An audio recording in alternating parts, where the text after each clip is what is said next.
खबर शामिल करते हैं शहर कायद से, जहां सेक्रेटरी इत्तलात पीपल्स पार्टी ज़िला कोरंगी और चेयरमैन UC8 अहमद रज़ा का सेक्टर 15 में जारी तरक्याती कामों का दौरा। सेक्रेटरी इत्तलात पीपल्स पार्टी ज़िला कोरंगी और चेयरमैन UC8 अहमद रज़ा के हमरा वाइस चेयरमैन उमर फारूक, निसार, नवीद, उबैदुल्ला और दीगर भी मौजूद। सेक्रेटरी इत्तलात पीपल्स पार्टी ज़िला कोरंगी और चेयरमैन UC8 अहमद रज़ा ने जारी पानी की फराहमी के लिए नई लाइन के तनसीब के काम का जायज़ा लिया। सेक्रेटरी इत्तलात पीपल्स पार्टी ज़िला कोरंगी और चेयरमैन UC8 अहमद रज़ा ने रॉयल न्यूज़ TV के चीफ रिपोर्टर कराची जावेद महमूद अराई से खसूसी गुफ्तगू करते हुए कहा है कि बिलाशुबा पाकिस्तान पीपल्स पार्टी ही वो वाहिद जमात है जो अवाम में रह कर इनके मसाइल हल कर रही है। सेक्टर 15C की अपग्रेडेशन के काम के पैकेज का आगाज़ किया जा चुका है, जिस पर हम वज़ीर बल्दियात सिंध सईद गनी और टाउन चेयरमैन कोरंगी नईम शेख के मशकूर हैं।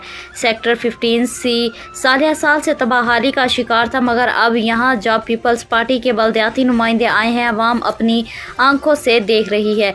सेक्रेटरी इत्तलात पीपल्स पार्टी ज़िला कोरंगी और चेयरमैन UC8 अहमद रज़ा का मज़ीद कहना है कि हम यहाँ मुकम्मल नए इंफ्रास्ट्रक्चर को डेवलप कर रहे हैं, तमाम यूटिलिटीज़ को अज़सर मुंतखब कर रहे हैं। यही वो काम है जिसका हमने आवाम से वादा किया था। पीपल्स पार्टी के नुमाइंदे काम करके मुखालिफिन के प्रोपेगेंडे का मुंह तोड़ जवाब दे रहे हैं। हम सिर्फ तकरीर नहीं करते, हम आवाम में रहते हैं और इनके मसाइल हल करते हैं।